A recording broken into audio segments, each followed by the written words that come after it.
Hello everyone, I name Ahmed Saklani. Always welcome you on my YouTube channel English by name Ahmed Saklani. कैसे हैं आप सब लोग? उम्मीद करता हूँ सारे के सारे लोग अच्छे होंगे, हेल्दी होंगे और एकदम परफेक्ट होंगे। हम लोगों ने मॉडल्स स्टार्ट की थी एंड मॉडल्स के हम लोगों ने 2 पार्ट्स कंप्लीट कर लिए हैं। ये मॉडल्स का 3rd पार्ट है। जो लोग चैनल फर्स्ट टाइम आए हैं, जिन लोगों ने फर्स्ट टाइम विजिट किया है, मैं उन लोगों को ही बता दूँ कि हम लोगों ने मॉडल्स के 2 पार्ट कंप्लीट कर लिए हैं। ये मॉडल्स का 3rd पार्ट है। एंड अगर आप लोगों ने पिछले 2 पार्ट कंप्लीट नहीं किए हैं, मैं रिकमेंड करूंगा, एडवाइस दूंगा आपको कि आप वो 2 पार्ट भी कंप्लीट कर लें। ज़रूरी नहीं है, मैं जैसा कि मैंने पिछली वीडियो में बताया था कि ज़रूरी नहीं है कि आप फर्स्ट पार्ट देखें, फिर सेकंड पार्ट देखें, फिर यहाँ आए 3rd पार्ट देखें। ऐसा नहीं है। आप फर्स्ट टाइम इस वीडियो पे आए हैं तो यहीं से ही कंटिन्यू कर सकते हैं। बाद में आप फर्स्ट पार्ट देख सकते हैं, सेकेंड पार्ट देख सकते हैं। क्योंकि मॉडल्स में ऐसा नहीं होता कि आपको ये मॉडल पहले पढ़नी है, वो मॉडल बाद में पढ़नी है, या कोई और मॉडल बाद में पढ़नी है, पहले ये वाली मॉडल पढ़नी है। ऐसा कुछ नहीं होता। कोई भी मॉडल कभी भी उठा के, कहीं से भी उठा के आप स्टडी कर सकते हो। मॉडल्स में ऐसा नहीं होता। इसीलिए मैं आपसे कह रहा हूँ, अगर आप इस वीडियो फर्स्ट टाइम आए हैं तो आप यहीं से कंटिन्यू कर सकते हैं। इस वीडियो के बाद आप फर्स्ट पार्ट, सेकंड पार्ट बाद में देख सकते हैं, लेकिन देख ज़रूर लेना, क्योंकि फिर आपकी मॉडल्स कंप्लीट हो जाएंगी एंड पूरी लाइफ आपको मॉडल्स में प्रॉब्लम नहीं आएगी। ये मेरा वादा है। ओके, फटाफट से थोड़ा सा रिवाइज कर लेते हैं कि पिछली 2 क्लासेस में हमने मॉडल्स में क्या देखा। हमने पिछले 2 क्लासेस में अपनी 9 मॉडल्स कंप्लीट कर ली थी, है ना। 9 मॉडल्स कंप्लीट कर ली थी एंड 10th मॉडल नीट पढ़ रहे थे। एंड मैंने आपको उसी को कंटिन्यू करना है, हमें नीट को ही कंटिन्यू करना है। एंड लास्ट क्लास में मैंने आपको ये भी बताया था कि सारी की सारी हेल्पिंग वर्ब मेन वर्ब का काम कर सकती हैं। सारी की सारी हेल्पिंग वर्ब मेन वर्ब का काम कर सकती हैं, सिवाय मॉडल्स के। क्योंकि मॉडल भी हेल्पिंग वर्ब होती हैं। इसीलिए मैं आपसे कह रहा हूं कि सारी की सारी हेल्पिंग वर्ब मेन वर्ब का काम कर सकती हैं, लेकिन मॉडल कभी नहीं कर सकती। लेकिन इस कंसेप्ट में भी एक एक्सेप्शन है। वो एक्सेप्शन क्या है? मैंने जो आपसे बात बोली, मैंने जो सेंटेंस आपसे बोला कि मॉडल कभी भी मेन वर्ब का काम नहीं कर सकती, इसमें भी एक्सेप्शन है। क्या एक्सेप्शन है? मतलब कुछ ऐसी मॉडल्स होंगी जो मेन वर्ब का काम कर सकती हैं, है ना। कुछ एक ऐसी मॉडल्स हैं जो मेन वर्ब का काम कर सकती हैं, बाकी सारी की सारी मॉडल्स हेल्पिंग वर्ब का काम करेंगी हमेशा, मेन वर्ब का काम कभी नहीं कर सकती। तो सर वो ऐसी कौन सी मॉडल्स हैं जो modal as a helping verb भी काम करेंगी, साथ साथ मेन वर्ब का भी काम कर सकती हैं? वो ऐसी 3 मॉडल्स हैं हमारे पास, need, dare and ought to। I repeat, need, dare and ought to। ये 3 मॉडल्स हैं जो helping verb as a model भी काम करेंगे, साथ साथ मेन वर्ब का भी काम करेंगे। ओके, इनमें से हमने यूज टू को देख लिया था, ठीक है। एंड नीड हम कर रहे थे। नीड का मैंने आपको फर्स्ट यूज़ बताया था। फर्स्ट यूज़ मैंने क्या बताया था, अगर आपको याद हो, मैंने फर्स्ट यूज़ आपको ये बताया था कि नीड जब भी आप मेन वर्ब की तरह इस्तेमाल करेंगे, या नीड का कभी भी मेन वर्ब की तरह इस्तेमाल किया गया होगा, तो वहाँ नीड ज़रूरत की सेंस देगा, रिक्वायरमेंट की सेंस देगा। ज़रूरत, रिक्वायरमेंट की सेंस देगा। मैंने आपको एग्जाम्पल भी दिया था कि he needs a laptop, he needs a laptop. उसको एक लैपटॉप की ज़रूरत है, मतलब रिक्वायरमेंट है, ज़रूरत है। और ज़रूरत किससे दिखाई? आपने सर नीड वर्ड से ज़रूरत दिखाई। और अगर नीड वर्ड से ज़रूरत दिखाई तो आप मुझे बताइए कि नीड यहाँ पे मॉडल है या मेन वर्ब है? आप कहोगे सर मेन वर्ब है। क्यों है? क्योंकि आपने अभी तो बताया कि नीड से आप जब भी ज़रूरत या रिक्वायरमेंट दिखाएंगे तो वहाँ वो 100% मेन वर्ब का एक्ट कर रही होगी। Got it? ओके, अब हमें वहीं से कंटिन्यू करना है, क्योंकि हमने फर्स्ट यूज़ देख लिया था। अब सेकंड यूज़ से हमें कंटिन्यू करना है। सेकंड यूज़ क्या है नीड का? Second use as a modal. कल हमने आइडेंटिफाई करना सीखा था कि नीड कब मेन वर्ब की तरह एक्ट करता है। मैंने आपको बताया था कि नीड जब भी रिक्वायरमेंट दिखाए, ज़रूरत दिखाए, ज़रूरत की सेंस दे या रिक्वायरमेंट की सेंस दे, तो वो 110% वहाँ पे मेन वर्ब की तरह एक्ट कर रहा है। लेकिन हमने कल एज अ मॉडल कब एक्ट करेगा ये आइडेंटिफाई करना नहीं सीखा था। एंड सो जब ये मॉडल की तरह एक्ट करेगा तब प्रैक्टिकल लाइफ में इसको कैसे इंप्लीमेंट करेंगे, क्या यूज़ है इसका, ये भी हमने नहीं सीखा था। वही आज हमें सीखना है। लेकिन इससे पहले आप मुझे ये बताइए, इन दोनों सेंटेंसेस में कौन सा सेंटेंस सही है एंड कौन सा सेंटेंस गलत है? वीडियो पॉज करना एंड फाइंड आउट करने की कोशिश करिए कि कौन सा सेंटेंस ठीक है इन दोनों में से।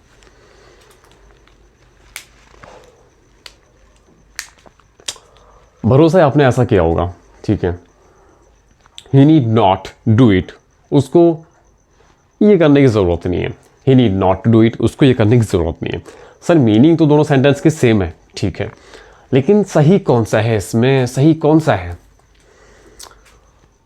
अगर देखें आप, he need not do it, sir ये पढ़ने में गलत लग रहा है, and he need not to do it perfect sentence लग रहा है और मज़ा भी आ रहा है। He need not to do it, he need not to do it perfect sentence लग रहा है। He need not do it sir गलत सेंटेंस लग रहा है, जबकि ऐसा नहीं है, ऐसा नहीं है। पढ़ने में ये sentence he need not do it basically गलत लग रहा है, मुझे भी पता है गलत लग रहा है, but this sentence is grammatically perfect. अगर सेकंड सेंटेंस की बात करें, ये सेंटेंस पढ़ने में सही लग रहा है, but this is not grammatically correct. ये सेंटेंस करेक्ट नहीं है। मीन्स क्या पता लगा सर, जो सेंटेंस पढ़ने में सही लग रहा था वो एक्चुअली गलत है, एंड जो सेंटेंस गलत लग रहा था वो एक्चुअली सही है। तो स्पोकन इंग्लिश में कई बार ऐसी चीज़ें होती हैं कि आप बोल रहे होते हैं लेकिन गलत इंग्लिश होती है, कोई बात नहीं, हो जाता है, लेकिन उनको सीखना ज़रूरी है ना। गलतियाँ सबसे होती हैं लेकिन सीखना ज़रूरी है उनसे, तो इम्प्रूवमेंट करते रहना चाहिए अपने आप को, थोड़ी एडवांस इंग्लिश करते रहना चाहिए, है ना। बेसिक करने के बाद अपना लेवल इंक्रीज करते रहना चाहिए। अब मैंने आपको ये एग्जाम्पल क्यों दिए, अब देखो यहाँ पे, when ever need plus not, जब भी नीड के बाद नॉट आता है तो वो हमेशा मॉडल बन जाता है। जब भी नीड के बाद नॉट आता है तो वो मॉडल बन जाता है। मैंने फर्स्ट क्लास में आपको बताया था कि मॉडल, सारी की सारी मॉडल्स अपने साथ वर्ब की फर्स्ट फॉर्म लेती हैं। क्या बताया था? सारी की सारी मॉडल्स अपने साथ वर्ब की फर्स्ट फॉर्म लेती हैं।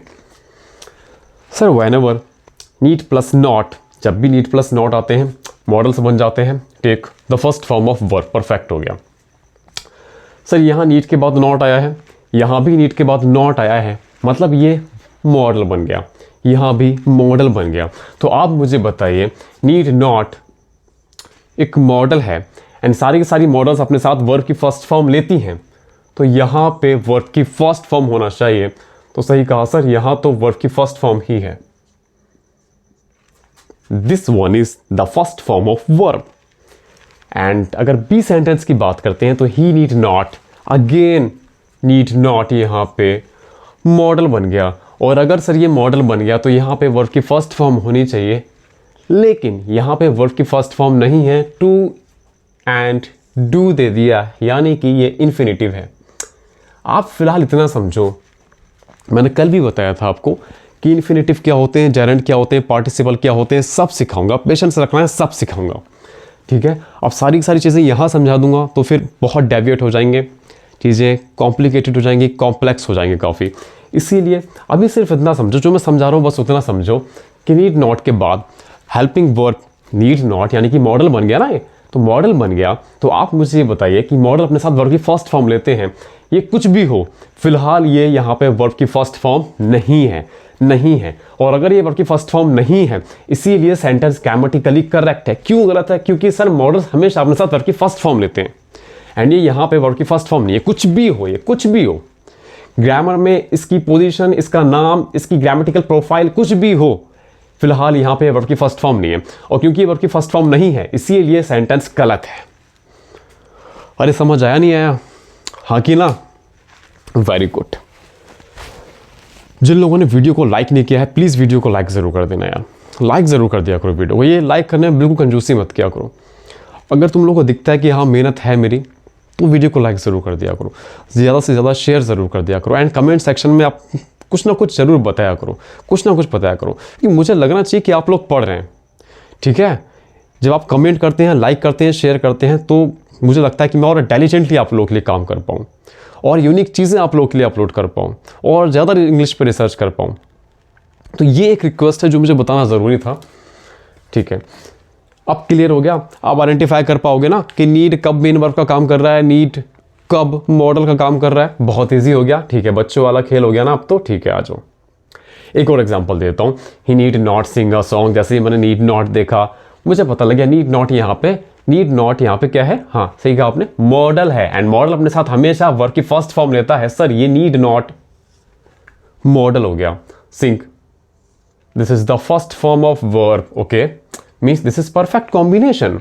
नीड नॉट मॉडल हो गया, सिंग एक मेन वर्ब की फर्स्ट फॉर्म हो गई, परफेक्ट हो गया। जो हमें चाहिए था सर वो हो गया, सेंटेंस ग्रामेटिकली करेक्ट हो गया। He need not sing a song, perfect. Finally हमारी 10th मॉडल बी टकाटक कंप्लीट हो गई। 11th मॉडल पाइए, कौन सी है 11th modal? Dare, need, dare, dare, need, ये दोनों एक दूसरे के भाई बहन बोल सकते हो। ऐसा कैसा, क्यों मैं बोल रहा हूँ, मैं ऐसा क्यों बोल रहा हूँ, एक मिनट अभी समझ में आ जाएगा। मैंने बताया था ना 3 मॉडल्स ऐसी हैं जो कि मेन वर्ब का भी काम कर सकती है, नीड, डियर, यूज टू। तो डियर भी उसी सीरीज में से है। ओके, अच्छा, डियर का मतलब क्या होता है? हिम्मत, करेज, है ना, हिम्मत, करेज, ये सारे मीनिंग होते हैं किसके? डियर के। ठीक है, अब मैंने पॉइंट क्या लिखा है? Dare can be used as a main verb with to after it and as a modal without to. इसी लाइन से आपको समझ में आ जाएगा डियर कब मेन वर्ब का काम करेगा, कब मॉडल हेल्पिंग वर्ब का काम करेगा। कैसे? मैंने क्या लिखा है आपसे? Dare can be used as a main verb. अगर डियर मेन वर्ब का काम कर रही है तो उसके बाद हमेशा टू प्रपोजिशन होगा ही होगा। जब भी डियर मेन वर्ब का काम कर रही होगी तो वहां पे उसके बाद टू प्रपोजिशन होगा ही होगा। और अगर डियर अगर मॉडल है, डियर अगर मॉडल है तो वहां टू नहीं होगा। ये बहुत अच्छा आइडेंटिफिकेशन मेथड बता रहा हूं मैं आपको कि डियर जब भी टू के साथ होगा तो वहां हमेशा मेन वर्ब होगा, एंड डियर के साथ टू नहीं है मतलब वो मॉडल है। सही कहा आपने। ठीक है, वही मैंने लिखा है, देखो, dare can be used as a main verb with to after it, मतलब इसके बाद टू आना चाहिए, and as a modal without to. Perfect है। इसका फर्स्ट यूज क्या है? फटाफट से आ जाओ। एज अ मेन वर्ब, कैसे मेन वर्ब की तरह काम करेगा? मैंने कहा he did not dare to call me, he did not dare to call me. उसने मुझे बुलाने की हिम्मत नहीं की, उसने मुझे बुलाने की हिम्मत नहीं की। ओके, अगर ये मेन वर्ब है, आपने कहा dare can be used as a main verb with to. ठीक है, डेयर मेन वर्ब की तरह इस्तेमाल किया जा सकता है, उसके बाद टू आना चाहिए। ठीक है, अगर यहां पे मैंने कहा ये as a main verb use है डेयर का, first use as a main verb of dare. अगर ये मेन वर्ब है तो डेयर के बाद टू होना चाहिए। हाँ सर, डेयर के बाद टू है। यहीं से ही मुझे कंफर्म हो गया कि यहाँ पे ये मेन वर्ब की तरह काम कर रहा है। एक और, अभी एक और, अब बढ़िया तरीके से एक पूरे क्वेश्चन का, यहाँ पूरे जो एग्जाम्पल है इसका पोस्टमार्टम करके भी समझा सकता हूँ मैं आपको। कैसे? ही सब्जेक्ट, डिट के बाद नॉट जब भी लग गया, डिट के बाद नॉट जब भी लग गया, पैनाशिया रामबाड़ है, हमेशा ध्यान रखना। डिट के बाद नॉट जब भी लग गया वो हेल्पिंग वर्ब हो गई। क्या? हेल्पिंग वर्ब हो गई। तो डिड यहाँ पे हेल्पिंग वर्ब हो गई, और हेल्पिंग वर्ब के बाद हमेशा मेन वर्ब ही आती हैं। क्यों? क्योंकि अगर कहीं पे हेल्पिंग वर्ब है, किसी सेंटेंस में हेल्पिंग वर्ब है, तो वहाँ मेन वर्ब भी ज़रूर होगी, है ना। हेल्पिंग वर्ब सिंगल एक सेंटेंस में कभी नहीं आती हैं। हेल्पिंग वर्ब आती ही हेल्प करने के लिए, किसको? मेन वर्ब को। इसीलिए मैं आपसे कह रहा हूँ ही सब्जेक्ट हो गया, डिड हेल्पिंग वर्ब हो गई, और डिड अगर हेल्पिंग वर्ब है तो मेन वर्ब होगी ही होगी। मेन वर्ब कौन है फिर? डेयर मेन वर्ब है। ग्रेट। सेकंड एग्जांपल पाइए, आई डेयर्ड हिम टू जंप। है बहुत इजी। अच्छा, इतने इजी एग्जांपल्स क्यों देते हैं ये लोग? हाँ, आई डेयर्ड हिम टू जंप, क्या है यहाँ पे? मेन वर्ब है। क्या सर? ईडी वाली फॉर्म है, सब्जेक्ट के बाद डायरेक्ट ईडी वाली फॉर्म, पास्ट फॉर्म लगा दी, सब्जेक्ट के बाद डायरेक्ट पास्ट फॉर्म लगाइए, मतलब ईडी वाली फॉर्म लगाइए ना, तो मेन वर्ब की सेकंड फॉर्म है आई डेयर्ड हिम। मेन वर्ब की सेकंड फॉर्म, सब्जेक्ट के बाद डायरेक्ट मेन वर्ब की सेकंड फॉर्म आती है, मतलब क्या? ये मेन वर्ब की तरह काम कर रही है। हो गया क्लियर? ठीक है, अगर किसी को प्रॉब्लम हो रही हो ना तो रिपीट कर लेना वीडियो, और क्लियर हो जाएगा। इसके सेकंड यूज पे आते हैं। अब एज अ मॉडल, मॉडल की तरह कैसे एक्ट करेगा? एग्जाम्पल पे आइए, he dare not do so. ओए होए, इतना ईजी। मैं क्या कह रहा हूँ आपसे, देखो मैंने आपसे ये बात बोली कि नीट के साथ जब भी नॉट लग रहा है, नीट के साथ जब भी नॉट लग रहा है वो हमेशा मॉडल बन जाएगी। नीट के साथ जब भी नॉट लग रहा है तो वो हमेशा मॉडल बन जाएगी। सेम कंसेप्ट फॉलो होता है डेयर के साथ। डेयर के साथ कभी भी नॉट लगा, डेयर के साथ कभी भी नॉट लगा तो वो भी, सही कहा आपने, मॉडल बन जाता है। अब मैंने आपसे देखो क्या कहा, he dare not do so. जैसे ही मैंने डेयर नॉट दिखा, मॉडल बन गया ये।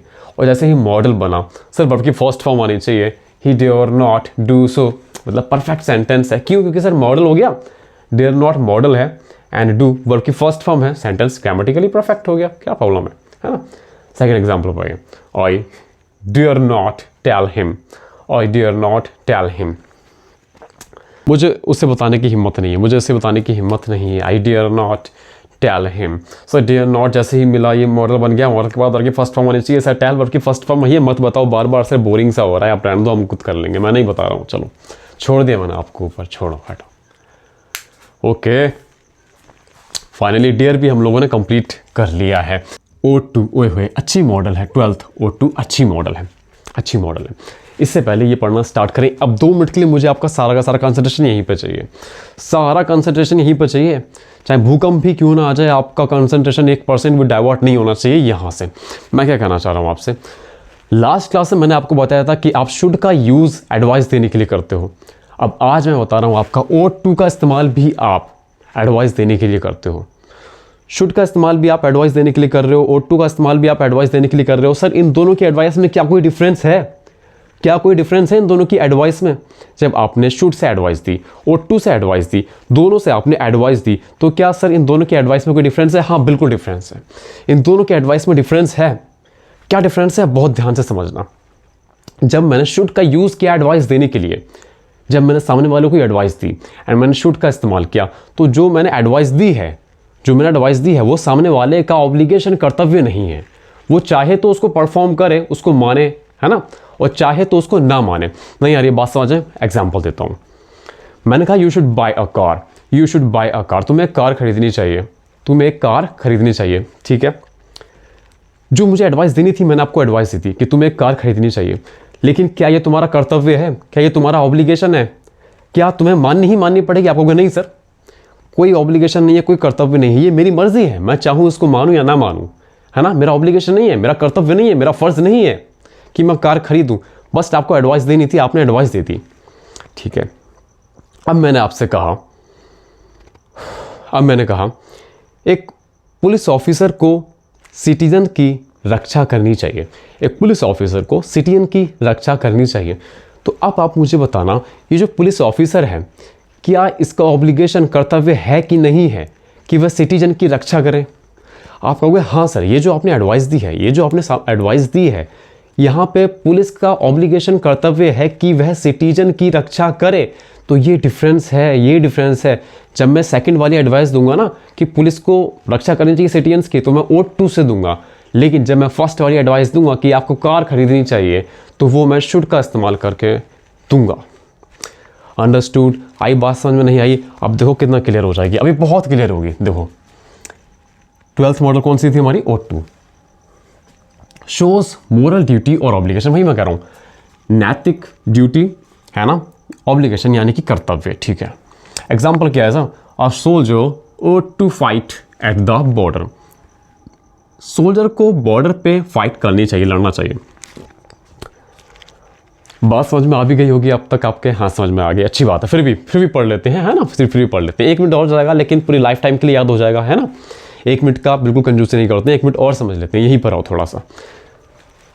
A soldier ought to fight at the border, soldier को बॉर्डर पे लड़ना चाहिए, सोल्जर को बॉर्डर पे लड़ना चाहिए। अब ये क्या बताइए, ये जो एडवाइस दी है कि सोल्जर को बॉर्डर पे लड़ना चाहिए, तो यहाँ पे क्या सोल्जर का ऑब्लिगेशन, कर्तव्य, फर्ज है या नहीं है कि वो बॉर्डर पे लड़े? आप कहोगे सर बिल्कुल है। वो सोल्जर कहलाया ही इसीलिए जा रहा है, वो सोल्जर बनाया ही इसीलिए गया है कि वह बॉर्डर पे लड़े, तो वो उसका ऑब्लिगेशन है, कर्तव्य है। मतलब यहाँ जो एडवाइस दी गई है वो O2 से इसलिए दी गई है क्योंकि यहाँ पे इसका जो ऑब्लिगेशन है वो बॉर्डर पे लड़ना है, यहाँ पे ऑब्लिगेशन दिखाया जा रहा है। Got it? ग्रेट। सेकंड वाला एग्जाम्पल क्या है? You ought to care your parents, तुम्हें अपने पेरेंट्स की, माता पिता की क्या करनी चाहिए? केयर करनी चाहिए, ख्याल रखना चाहिए, देखभाल करना चाहिए। ओके अब आप मुझे बताइए, मैंने आपसे कहा you ought to care your parents, अपने माता पिता का ख्याल रखना चाहिए तुम्हें, ठीक है। ये जो मैंने आपसे एडवाइस दी, तो क्या ये आपका ऑब्लिगेशन है कि आप अपने पेरेंट्स का ख्याल करें, देखभाल करें? आप कहोगे सर बिल्कुल। जितने भी बच्चे हैं, जितने भी चिल्ड्रन हैं, अपने पेरेंट्स के, उन सब का ऑब्लिगेशन, कर्तव्य है, फ़र्ज़ है कि वह अपने पेरेंट्स की रक्षा करें, अपने पेरेंट्स का ध्यान रखें, उनका ख्याल रखें। सबका ऑब्लिगेशन है, और क्योंकि यहाँ ऑब्लिगेशन है इसीलिए मैंने O2 का इस्तेमाल किया, ना कि शुड का। हालांकि मैं सेंटेंस को शुड से भी डिनोट कर सकता था, you should care your parents, वो भी ठीक होता, लेकिन मोर परफेक्ट कौन सा होगा? You ought to care your parents, ये बेस्ट होगा। हमने अपना 12th मॉडल भी कंप्लीट कर लिया मज़े मज़े में, हंसते हंसते, पता ही नहीं चला, है ना। 13th मॉडल शैल।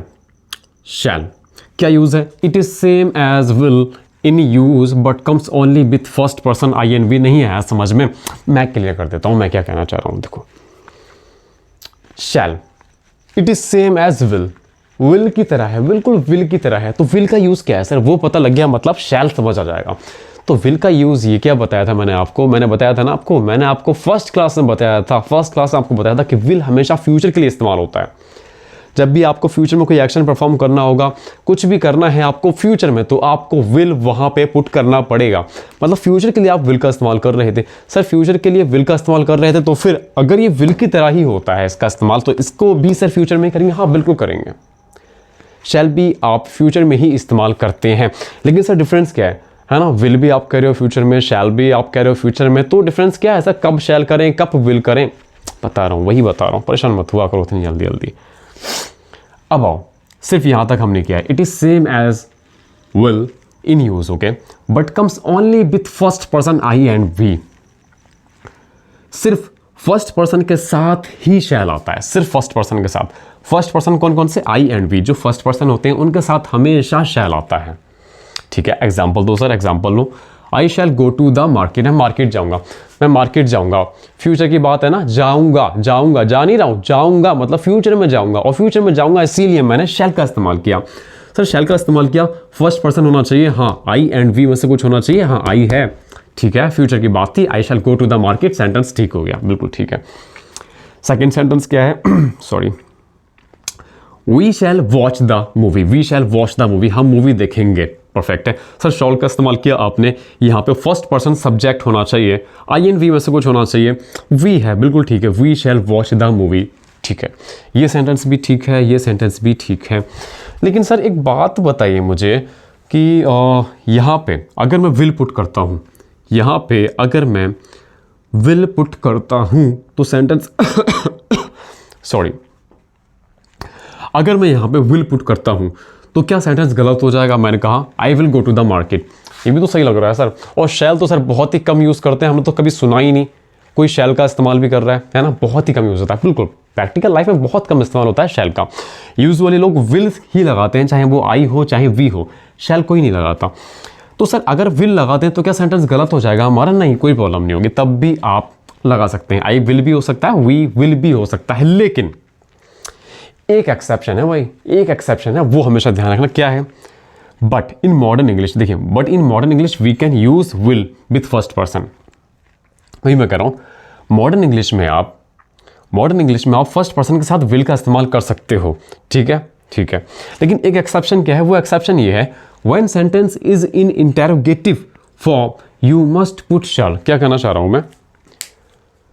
वैसे तो मैंने आपसे कहा कि फर्स्ट पर्सन के साथ शैल आता है, लेकिन मॉडर्न इंग्लिश इसको एक्सेप्ट करती है, मॉडर्न ग्रामरियन इसको एक्सेप्ट करते हैं कि आप फर्स्ट पर्सन के साथ भी विल का इस्तेमाल कर सकते हैं। इसीलिए आप यूजुअली, है ना, यूजुअली हमेशा ही आप क्या देखते हैं कि कोई भी शैल का इस्तेमाल नहीं करता, चाहे कोई भी सब्जेक्ट हो, हमेशा विल का ही इस्तेमाल किया जाता है। लेकिन एक एक्सेप्शन अभी भी है, अभी भी है। आपको एक ऐसा सेंटेंस है जिसमें आपको हमेशा शैल ही पुट करना पड़ेगा, विल पुट किया तो वहाँ पे सेंटेंस में ग्रामेटिकल एरर हो जाएगा। सर क्या कंसेप्ट है? वो कंसेप्ट ये है, अगर सेंटेंस में फ्यूचर है, अगर सेंटेंस फ्यूचर का है, अगर सेंटेंस फ्यूचर का है एंड उसका सब्जेक्ट फर्स्ट पर्सन है, अगर सब्जेक्ट फर्स्ट पर्सन है, सेंटेंस इंटेरोगेटिव है एंड फ्यूचर का है, तो वहाँ आप शैल पुट करेंगे, ना कि विल।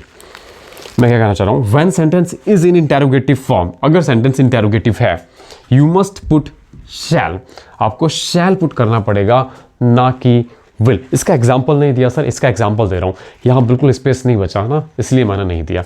नोट डाउन कर लो जल्दी से, फटाफट से एग्जाम्पल देता हूँ और इसको फिनिश कर देते हैं। आज पूरी फिनिश हो जाएगी हमारी मॉडल्स, और पूरी लाइफ में कभी प्रॉब्लम नहीं आएगी, वादा है आपसे। आप नोट डाउन करिए जल्दी से। आई होप आपने सब उतार लिया होगा। एंड अब वो पॉइंट क्लियर करते हैं, जिस पॉइंट मैंने आपको बताया था कि शैल एक केस ऐसा है जिसमें हर हाल में फर्स्ट पर्सन के साथ आएगा ही आएगा। एंड वो केस क्या था? वो केस ये था कि सेंटेंस अगर इंटेरोगेटिव है, अगर सेंटेंस इंटेरोगेटिव है एंड उस सेंटेंस का जो सब्जेक्ट है वो फर्स्ट पर्सन है है ना, जो उस सेंटेंस का सब्जेक्ट है वो फर्स्ट पर्सन है, तो हमेशा वहाँ पे शैल आएगा ही आएगा अगर आप फ्यूचर की बात करना चाहते हैं तो। सर एग्जाम्पल तो पहले भी आपने नहीं बताया, अब बताते हैं। Shall we go to the market, क्या हम मार्केट जाएंगे? ठीक है, पहले आप मुझे बताइए इंटरोगेटिव है, हाँ सर क्वेश्चन मार्क है, सेंटेंस जो है ना इंटरोगेटिव में, ठीक है, और हेल्पिंग वर्ब से स्टार्ट हो रहा है, सेंटेंस इंटरोगेटिव से है। सर ठीक है, इंटरोगेटिव सेंटेंस होना चाहिए, पहली कंडीशन फॉलो हुई। सेकंड कंडीशन क्या थी सर? सब्जेक्ट फर्स्ट पर्सन होना चाहिए, आई एन वी से होना चाहिए। हाँ सर, यहाँ जो सब्जेक्ट है वो फर्स्ट पर्सन है, ठीक है, मतलब सेंटेंस बिल्कुल ठीक है, यहाँ पे बिल्कुल ठीक है। लेकिन अगर मैं शैल की जगह विल कर देता हूँ, will we go to the market, क्या हम मार्केट जाएंगे, तो सेंटेंस ग्रामेटिकली इनकरेक्ट हो जाएगा। आप शैल की जगह यहाँ विल यूज नहीं कर सकते क्योंकि सेंटेंस इंटरोगेटिव है एंड सब्जेक्ट इसका फर्स्ट पर्सन है, इसीलिए आप विल का इस्तेमाल नहीं कर सकते यहाँ पे। Got it? Very good. Okay, second sentence पाइए, शैल आई बीट हिम, क्या मैं उसको मारूंगा? शैल आई बीट हिम, क्या उसको मारूंगा मैं? क्या उसको मारूंगा? नहीं यार, किसी को नहीं मारना है। शैल आई बीट हिम, क्या मैं उसको मारूंगा? सर इंटरोगेटिव सेंटेंस है, पहली कंडीशन प्रूव हो गई। सेकंड क्या थी? सब्जेक्ट फर्स्ट पर्सन होना चाहिए। हाँ sir, subject first person, I and we में से कुछ है? हाँ है, परफेक्ट। ओके, शैल है, हाँ ठीक है सर, सारी कंडीशंस फॉलो हो रही हैं। अगर विल होता तो हम सोचते कि हाँ सेंटेंस गलत है, लेकिन शैल है, फर्स्ट पर्सन भी है एंड इंटरोगेटिव सेंटेंस है, परफेक्ट सेंटेंस है। एक पॉइंट हमेशा ध्यान रखना कि सेंटेंस स्टार्टिंग विथ, ये पॉइंट शायद आपको कोई ना बताए, सीरियसली बता रहा हूँ, ये पॉइंट शायद आपको कोई ना बताए, बहुत इंपॉर्टेंट पॉइंट है।